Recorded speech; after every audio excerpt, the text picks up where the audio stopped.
the minister has blamed everybody except himself. Right? I don't even think he understands the fundamentals of what is going on here. आप प्रश्न क्या है आपका? आ रहा हूँ sir. ये मैं क्वेश्चन को सेटअप कर रहा हूँ। इसलिए प्रश्न पूछ रहा हूँ।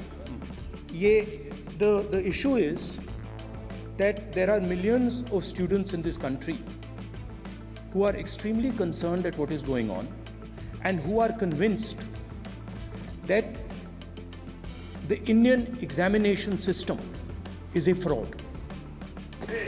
That is what is at stake here. Millions of people believe that if you are rich and if you have money, you can buy the Indian examination system. And by the way, and this is the same feeling that the people in the opposition have. And that is why we are asking some very simple questions to Honorable Minister. Number one, as this is a systemic issue, what exactly are you doing to fix this issue at a systemic level? Yes. That's the first question. Okay, question में चल रहा है please. अब मैं मंत्री जी मैं एक बार बोल दूं इस बात पे। चलो मंत्री जी आप शॉर्ट में जवाब दो, फिर मैं बोल ही देता हूँ। आज आप शॉर्ट में जवाब देना। अध्यक्ष महोदय, मेरे जो शिक्षा है, मेरे जो संस्कार है, मेरे जो सामाजिक जीवन है, मेरे को मेरे राज्य की, मेरे सूबे की जनता की स्वीकृति मिली है। मैं किसी की, मेरे बौद्धिक और मेरे संस्कार की सर्टिफिकेट मेरे को सारी सदन में किसी से नहीं चाहिए। देश की प्रजातंत्र में चुन के मेरे नेता प्रधानमंत्री मोदी जी को प्रधानमंत्री की भूमिका दिया है। मैं उनकी निर्णय से यहाँ उत्तर दे रहा हूँ सदन को।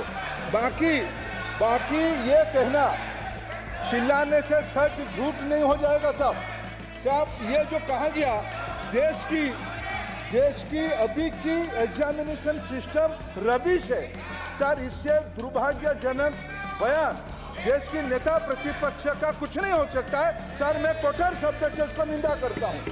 बाकी रहा, मैं सर आपके सामने, आपके माध्यम से देश के सामने सर एक तथ्य रखता हूँ सर। जिन्होंने रिमोट से सरकारें चलाई है, 2010 में 3 बिल आया था सर शिक्षा सुधार के लिए। उन्हीं की पार्टी के नेता आदरणीय कपिल सिब्बल साहब 3 बिल लाए थे। उसमें से एक बिल था एजुकेशन, उसमें एक बिल था prohibition of unfair practice bill 2010, जिसके उद्देश्य एजुकेशन इंस्टीट्यूशन में माल प्रैक्टिस को बंद करना। सर मेरे सरकार की हिम्मत है, अभी हमने पब्लिक एग्जामिनेशन की रेगुलरिटीज में बिल लाए, कानून बनाए। क्या मजबूरी था कांग्रेस पार्टी की, क्या मजबूरी था नेता प्रतिपक्ष की? उन्होंने उस बिल को उठा किया, किसके दबाव में उठा किया?